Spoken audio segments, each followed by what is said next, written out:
एवढी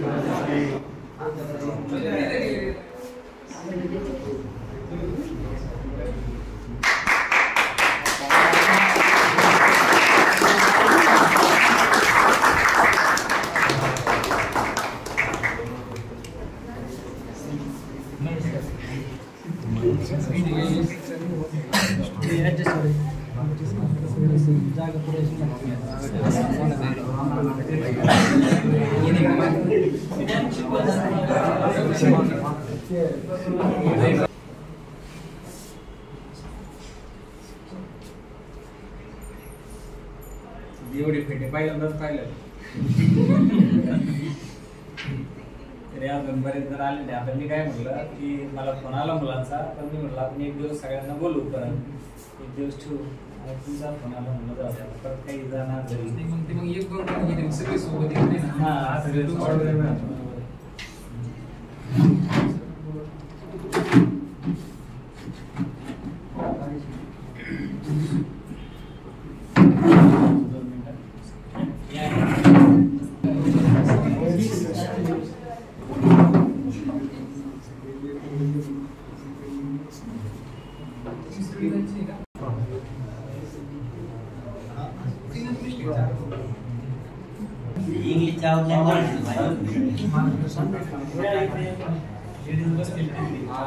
एक काळ असा होता की मुलं बाहेर आता इकडे आल्यानंतर आपल्याला आपण जरी इकडे आलो तर जागा थोडीशी कमीच होती. आता इकडे आल्यानंतर आपण मोठं गेलं तरी जागा कमी पडायला लागली. तरी आता ऑनलाईन बरंच आपलं कमी झालं. ऑनलाईन आपण जरी त्यांनी कॉम्पिटिशन केल्यामुळे आता आपली ऑफलाईनच राहतील आणि ऑफलाईन कधी पण चांगलंच हे काय असो. तर आता न्यायालयाची जी परीक्षा झाली त्या परीक्षेमध्ये आपले बरेचसे विद्यार्थी आहेत. जवळजवळ किती आकडा झाला आता 16 विद्यार्थी यांचं सिलेक्शन झालं.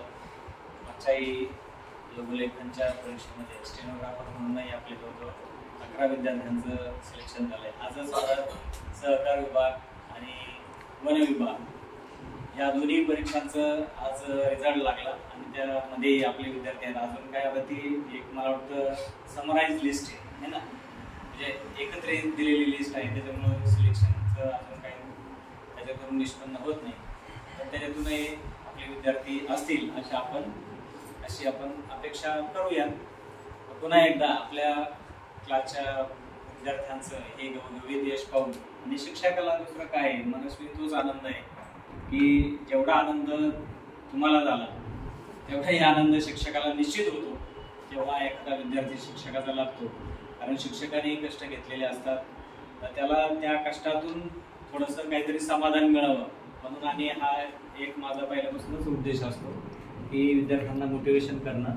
विद्यार्थी आता प्रत्येक जणांमध्ये टॅलेंट असतं, बरोबर आहे की नाही. फक्त त्याच्या मागचे त्याचे कष्ट, मेहनत, जिद्द ह्या गोष्टी त्याला म्हणजे तो सगळं सोडून तिथं भर देतो आणि मग त्याचा परिपाक हा शेवटी अशा पद्धतीने होतो. तर तुमचं खरंच कौतुक करावं तेवढं सोपं म्हणजे तेवढं थोडंच आहे. कारण ही परीक्षा जरी आपल्याला जरी सोपी वाटत असली तर एवढी ती सोपी नव्हती.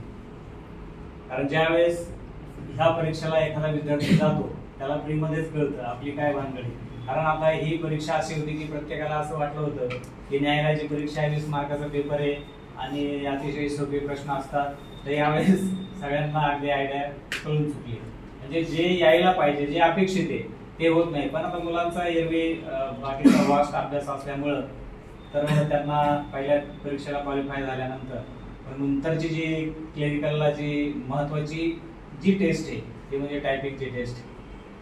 तर गणेशचं काम MPSCतून थोडासा मागे आल्यानंतर तो काल मी त्याला फोन केला. त्याला म्हणलं गणेश तुझं तर सेकंड 2 नंबरला नाव आहे. तो म्हणला सर मला रागच तेवढा आला. असं काहीतरी आतून थोडंसं पेटलं पाहिजे सगळ्यांचेच.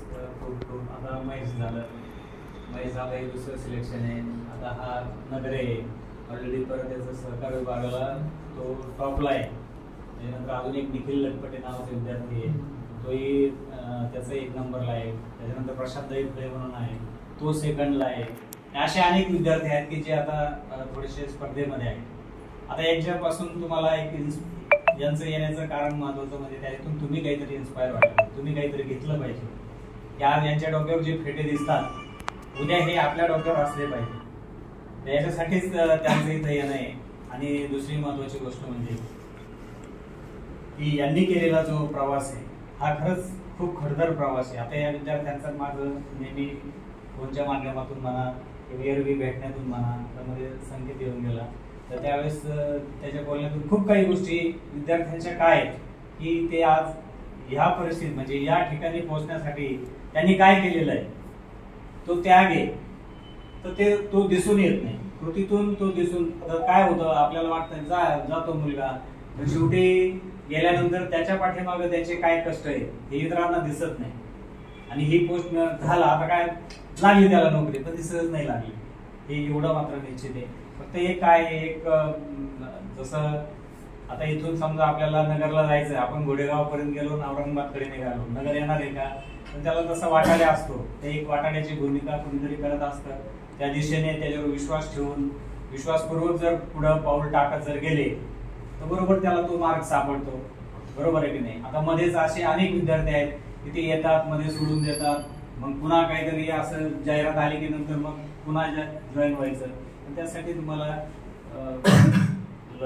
लक्षपूर्वक अभ्यास तर करावाच लागतो. पण जो ठरलेला जो आपला जे ध्येय आहे त्या ध्येयानुसार आपल्याला जायला पाहिजे. जे ध्येय एकदा निश्चित केलं मग ते ध्येय मिळवण्यासाठी पुढे कुठले कितीही कष्ट झाले, काही झालं तर ते मिळवणं तिथपर्यंत जाण्यासाठी आपल्याला मात्र अनेक गोष्टी त्याला त्याग करावा लागतो. तर ह्या मुलांचं खरोखर आज आपण वाड्या वस्त्यावरची मुलं आहोत, ग्रामीण भागातली मुलं आहोत, आपल्या एवढे शेतकरी आहेत. आता तुम्ही एका शासकीय प्रशासनामध्ये तुम्ही नोकरीसाठी जाणार आहे, ही तशी खूप मोठी गोष्ट आहे. तर आजच्या काळामध्ये प्रत्येक जणांच्या तोंडातून हाच शब्द आहे, शिकून कुठं नोकऱ्या आहेत. काय शब्द येतो, शिकून कुठं नोकऱ्या आहेत. पण आता आपण या आपल्या छोट्याशा गावामध्ये इथून एवढे मुलं आज बाहेर पडतात. आज अक्षरशः मला इतके फोन आले की कुणी वाशिंगहून करतं, कुणी गडचिरोलीहून करतं, सर मला आणखीची तयारी करायची, मला तमकीची तयारी करायची.